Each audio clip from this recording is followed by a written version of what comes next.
Assalamualaikum warahmatullahi wabarakatuh. Di Tibet, ada cara tak lazim dalam memperlakukan mayat orang yang telah meninggal. Bentuk penghormatan terhadap jasad justru dilakukan dengan cara yang mengerikan. Pelepasan jenazah justru dilakukan dengan cara memotong-motong tubuh jenazah, kemudian dijadikan makanan burung pemakan bangkai. Inilah yang dikenal dengan pemakaman langit. Pemakaman ini merupakan praktik penguburan yang dilakukan masyarakat di Provinsi Qinghai, Tibet, Mongolia. Umumnya, masyarakat Tibet dan Mongolia meyakini perpindahan roh atau reinkarnasi. Karena itulah, tubuh manusia tidak perlu dipertahankan.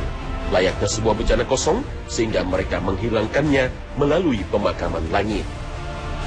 Prosesi pemakaman yang unik ini diyakini akan membuat mudah bagi jiwa yang meninggalkan tubuh untuk terus melanjutkan perjalanannya.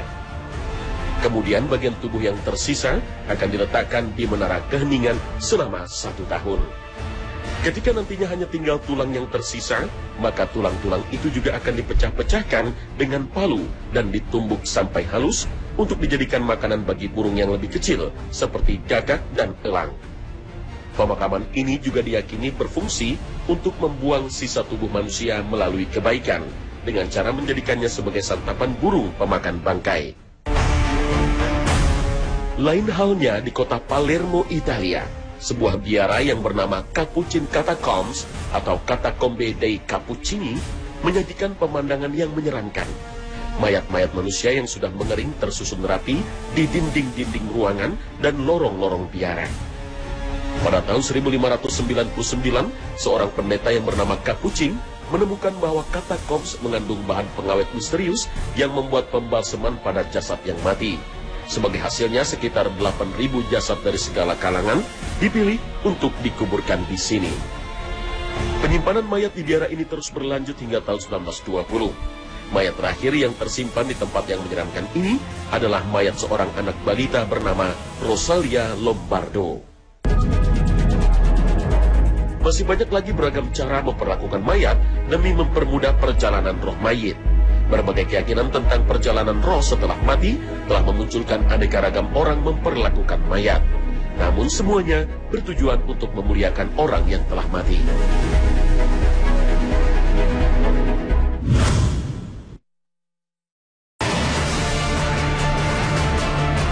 Allah Subhanahu wa Ta'ala memuliakan manusia dengan penciptaan yang sempurna, memuliakannya dengan hak-hak yang disandangkan pada jasadnya. Dan sesungguhnya telah kami muliakan anak-anak Adam. Kami angkut mereka di daratan dan di lautan. Kami beri makan rezeki dari yang baik-baik, dan kami lebihkan mereka dengan kelebihan yang sempurna atas kebanyakan makhluk yang telah kami ciptakan. Al-Quran Surah Al-Isra ayat 70. Maka ketika ruh telah berpisah dengan jasadnya pun, penghormatan itu tetap berlaku. Siapapun orangnya dan apapun keyakinannya, selama ia seorang manusia, ia berhak menerima penghormatan dan kemuliaannya sebagai manusia. Maka, saat seseorang meninggal dunia, jasadnya pun harus diperlakukan seperti halnya ketika masih hidup. Inilah yang diajarkan Rasul Muhammad Sallallahu Alaihi Wasallam. Sesungguhnya, memecahkan tulang seorang mukmin tatkala mati seperti halnya memecahkan tulangnya saat hidup. Hadits riwayat Abu Daud. Maka sungguh miris jika kita mengetahui kaum muslim justru memperlakukan mayat seorang muslim lainnya dengan tidak pantas, bahkan kejam. Sungguh sebuah perilaku di luar nalar. Seperti yang terjadi pada jasad mendiang pimpinan Libya, Muammar Gaddafi.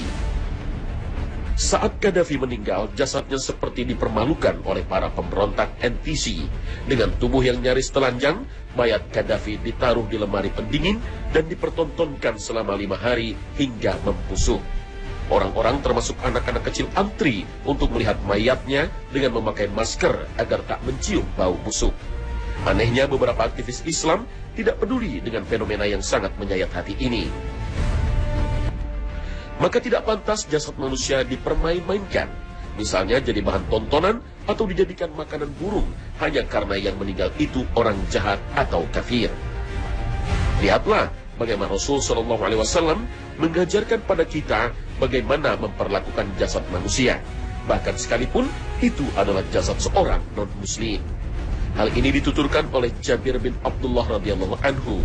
Ia berkata, suatu jenazah melewati kami, lalu Nabi berdiri karenanya, dan kami pun berdiri. Kami bertanya, wahai Rasulullah, jenazah itu adalah jenazah orang Yahudi. Beliau bersabda, jika kamu melihat jenazah, maka berdirilah. Hadis riwayat Bukhari. Petua Rasul Shallallahu Alaihi Wasallam ini kemudian dipraktekkan oleh generasi terbaiknya, para sahabat, tabi'in dan tabi'it tabi'in, para salaf saleh. Inilah yang dilakukan oleh dua sahabat mulia, Sahal bin Hunayf dan Sa'ad, saat keduanya duduk-duduk di Qadisiyah, Persia. Tiba-tiba lewat di hadapan mereka satu jenazah, lalu keduanya berdiri. Melihat tindakan dua sahabat mulia yang berdiri menghormati jenazah, ada orang yang berkomentar dan mengabarkan bahwa yang meninggal adalah orang zimmi, non-muslim yang berada di bawah perlindungan kaum muslim. Keduanya pun menjawab, sesungguhnya kami bersama Nabi pernah pula lewat sebuah jenazah di hadapan kami, lantas beliau berdiri. Sesudah itu dikatakan orang kepada beliau bahwa jenazah itu adalah orang Yahudi, maka beliau bersabda, bukankah ia manusia juga?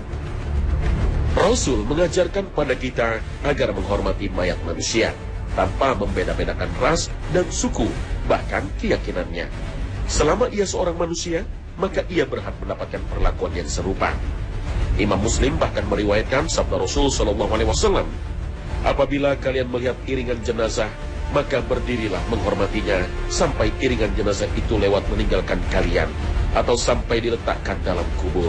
Hadis riwayat Muslim. Oleh karena itu, Rasul Shallallahu Alaihi Wasallam mengajarkan pada umatnya, seorang itu meninggal, entah itu orang baik atau jahat, harus segera dikuburkan. Jika dia meninggal di pagi hari, hendaknya sore hari sudah dikuburkan, paling lambat besok pagi. Percepatlah mengantar jenazah ke kuburnya. Bila dia seorang yang soleh, maka kebaikanlah yang kamu hantarkan kepadanya.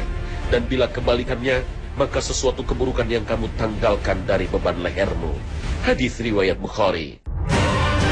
Maka sebagai penghormatan pada mayit, saat seseorang meninggal, apalagi jika dia mengaku muslim, hendaknya yang diingat dan disebut-sebut adalah kebaikannya. Janganlah mengingat-ingat orang-orangmu yang telah wafat kecuali dengan menyebut-nyebut kebaikan mereka. Hadis riwayat An-Nasa'i.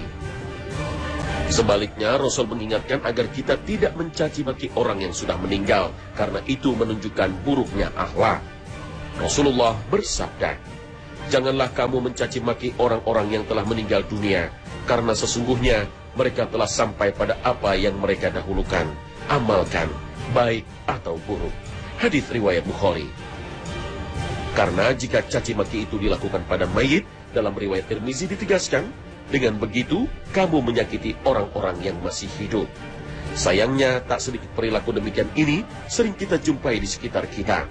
Maka ingatlah pesan Allah Subhanahu wa Ta'ala.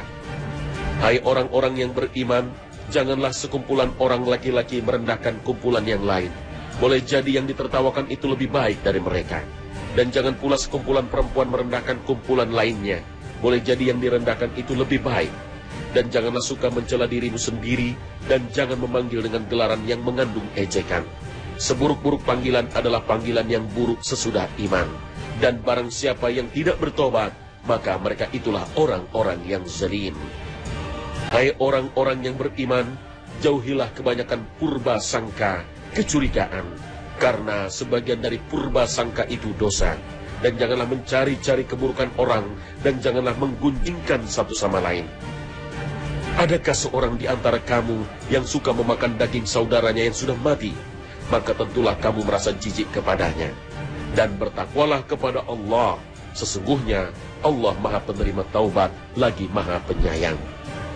Al-Quran Surah Al-Hujurat ayat 11 hingga 12. Seorang mukmin, kata Rasul Sallallahu Alaihi Wasallam, bukanlah pengumpat, pengutuk, berkata keji atau berkata busuk. Hadis riwayat Bukhari dan Al-Hakim. Berkata buruk terhadap orang yang sudah mati saja dilarang Rasul Sallallahu Alaihi Wasallam, apalagi memperlakukan mayat secara hina.